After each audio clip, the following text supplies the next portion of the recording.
With wins in more than 9 different countries and 35 Group 1 successes to his name, Bernard Fayd'Herbe is one of the most successful jockeys South Africa has ever produced.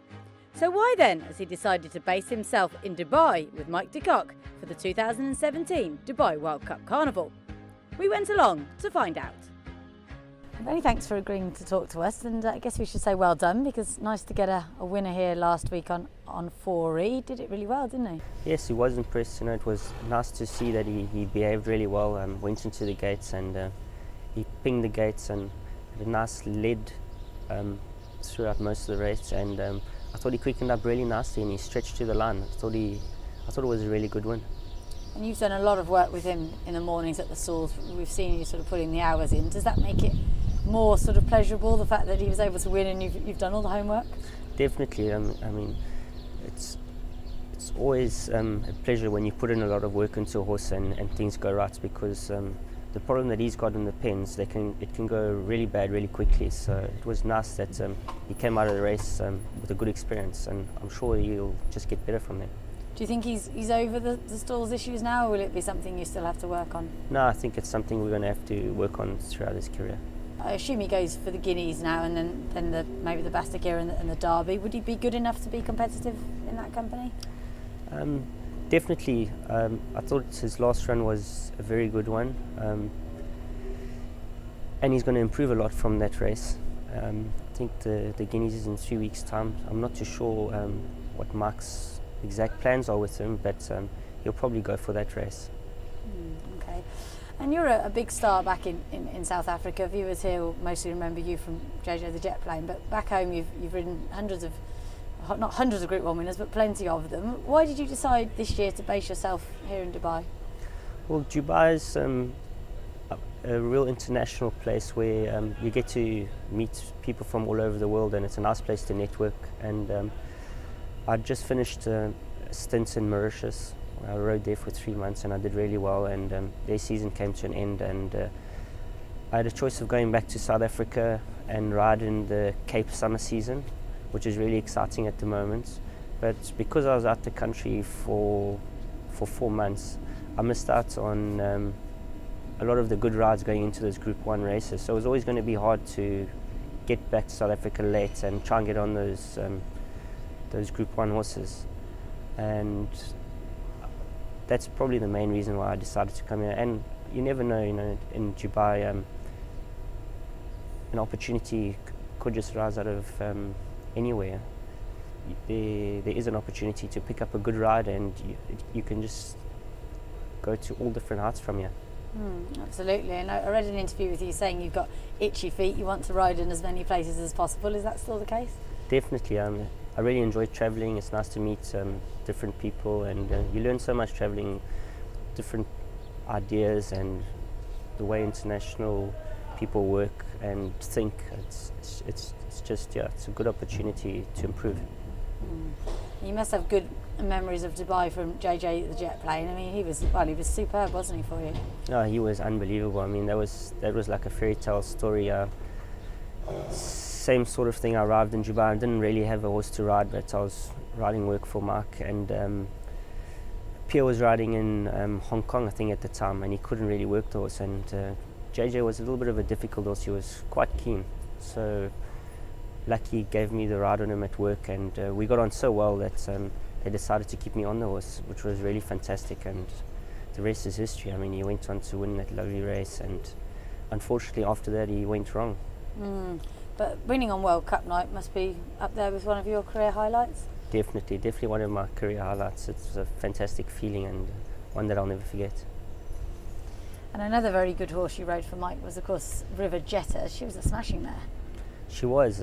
Also another quirky filly. She had quite a temperament on her, but what a lovely horse. I mean, she really did well. She was runner-up in all those group races. She was a fantastic filly to ride. And is it important for you that sort of, if you can win abroad on a South African bred horse, South African trained horse, do you feel you're sort of promoting the country a little bit? Definitely. Well, I mean, Mark's obviously been the South African ambassador, but it's always nice to get on them and win on them abroad. is definitely a big following to Dubai racing in South Africa, and the other guys watch keenly. Yeah, of course. And you might go back a long way, don't you? I think I read somewhere you had a Group 3 win of him back in 2003.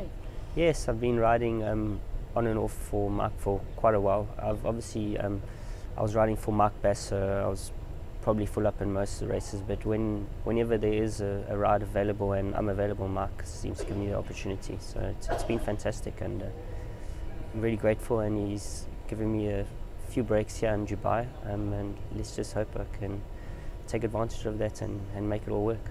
Seems quite a fun place to be based here at Blue Stables. Definitely, we work hard, but we have a lot of fun too at the same time. Are you a golfer? Do you go out playing golf with them? Funny enough, I don't play golf. I'm one of the few that don't play golf, but I'm getting left out of all the activities, yeah, so I think I'm going to have to take up golf. Yeah, I think you might. And just back to the horses, you're in sort of South African history books forever, really, because of your association with Pocket Power. I mean, what was he like to ride? He was just a fantastic horse. He never ever really won by far, but he always just won, and he just knew how to win. He was just a true champion, and most of the time he'd drop himself out to a place in the race where you wouldn't really want to be, but he could run the 400 to finish in like 22 flat, so he used to fly home, and a great horse. Was that what made him special, the fact that he had that finishing kick, or was it sort of soundness or heart?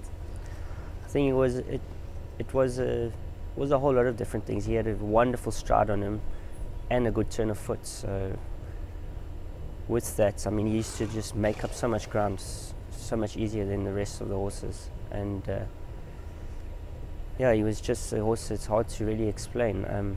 You were never really confident that you were going to win easy on him, because he was quite lazy. He would get there and then just do enough, but he broke all the records in South Africa. I mean, he won the Queen's Plate 4 times. It's the first time that's ever happened in history, and going to take a really good horse to do that again. And it was really nice of Mark Bass and the owners, when he was coming towards the end of his career. He was running places in those group races. They decided to retire him, and he's happily retired now on a farm, so he's really enjoying life. No, that's good to hear. And you've won, I think, pretty much all of the big South African Group 1s. Which would be the highlight for you? Can you pick out one particular race? What stands out is probably winning the Queen's Plate for the 4th time on Pocket Power. That was a special day because it's a real tough race. It's probably the best mile in South Africa, and to me probably one of the best races in South Africa. And how do you feel South African racing is at the moment? It's obviously pretty competitive over there, good quality stuff, good horses. Yes, our Group 1 horses have proven themselves all around the world, so that's fantastic. It's nice to know that our horses are competitive in international scene, and they're really breeding nice horses now, and I'm sure you'll see a lot more South African horses racing abroad. Obviously we've got a little bit of a hiccup with the quarantines. It makes it a lot harder getting our horses out the country, but they're trying to work on that, and if they can get that right, then I'm sure our horses will be exported at quite a rate. Because you've got a bit of an involvement in that side of things through Green Street Bloodstock, which you tell me is quite a new venture. Yes, Green Street's Justin from Arc started it 3 years ago, and we've got our first few horses running at the moment, and they're doing really well. We've probably got 50 horses in training at the moment, so it's exciting times ahead. Is that something that you'd like to do when you eventually retire? Would you go into that side of the business? Definitely. I really enjoy horse racing in general. I mean, really privileged to be a jockey. Obviously, it's nice to be on that side of the fence, because you get all the highs and lows, and it's hard to say, but on the other side of the fence, being a trainer, I don't think I'd be able to do that. That's really hard. But with the syndications, you can get involved in all aspects of racing. and it's a lot easier managing horses than training them, I think. So yeah, we're excited, and that's probably what I'll end up doing later on in my career. But for now, I'll dig down deep and try and have as many winners as possible. Yeah, and you're obviously getting good support from Mike, but beyond that, you're keen to ride, while you're here, you're keen to ride for anyone that will have you, and hopefully you're going to be in big demand. Yes, yeah, it was nice to get a winner under the belt.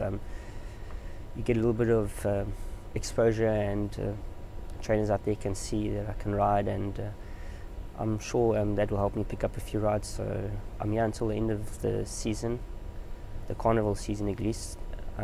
So I'm hoping to pick up a few rides that are spare out there, and take it from there. And then I'll be off to South Africa, where I'll probably go back and ride for Ridgemont Stud. They new owners in racing in South Africa, and they've got big dreams, and they're people that are worth keeping an eye on. They're going to go places. No. So I'm quite excited about that. And while you're here, you wouldn't have any qualms about riding the purebred Arabians? Have you ever been on a purebred Arabian? I haven't raced a purebred Arabian, but I'm looking forward to it. I think I'm probably going to have one coming up soon and take it from there. I heard they're quite quirky and difficult, but challenge is always good.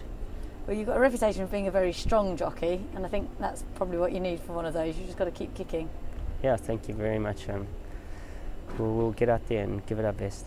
And no worries about riding it at the other tracks? You don't mind travelling to Abu Dhabi or to Sharjah if the opportunities arrive? No, not at all. I mean, all the tracks are quite close. They're within an hour's drive, hour and a half. So, and racing out, they most of the time race in the evening, so it's not a problem because it doesn't affect our work in the mornings.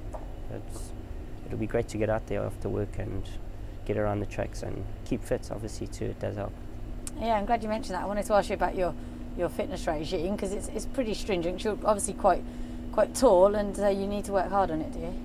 Yeah, it's the biggest challenge of my career has always been my weight.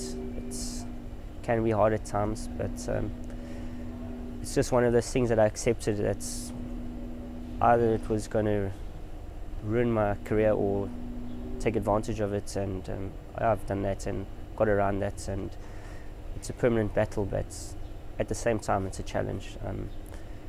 Every now and then in a group race I'll get my weight down to 55, but it'll take me a good 3 weeks to do that, but I can do it. I did it with 4 River Jetés. It's all about pushing your body to the limits, but at the same time you have to perform, so you have to be extremely fit. But I've been fortunate to work with some really good personal trainers, and I've picked up a lot of tricks along the way, and I'm looking forward to the challenge. And you're telling me you're quite a runner. You do a lot of running and also a lot of walking. Yes, I try and get in quite a bit of mileage to keep the legs strong, so I'll probably do between 5 and 10 k's a day of running, and I try and walk for like at least an hour or 2 a day. And because it's hard being in Dubai, where you don't get to ride as much work as we probably would at home and in races. So when you do get the opportunity to ride a horse in a race, you have to be super fit. So I've got a few training cycles that I do that keep me fit, and it's worked in the past, so nothing to worry about. I'm quite confident that when I do get the opportunity, I'll be ready for it. I'm sure you will be. And how have you found riding on the tracks here? How have you found the dirt track there at Meydan? The dirt track at Meydan, I find it quite one-dimensional. Obviously, you have to ping the gate. You have to be up in the pace, because when you're in the kickback, the horses really don't enjoy it at all. So it's a different way of thinking, because riding on the grass, you're always taught, you don't want to race wide. You don't want to race wide. You want to get in as close to the rails as possible. Where on the dirt, it's not such a problem to race wide, because you're at the kickback. As long as your horse is travelling well, it's not a problem at all. I've seen a lot of horses swing into the straights a little bit wide, travelling, and they go on to win. So it's a different way of riding, something that you have to get used to. but I figured that out really quickly, and shouldn't be a problem. Yeah, and beyond here, you mentioned already you're keen to broaden your horizons. If opportunities were to come up in Europe, maybe with a good South African horse, you'd grasp that with both hands? Definitely. Still one of my dreams to win a Group 1 in Europe.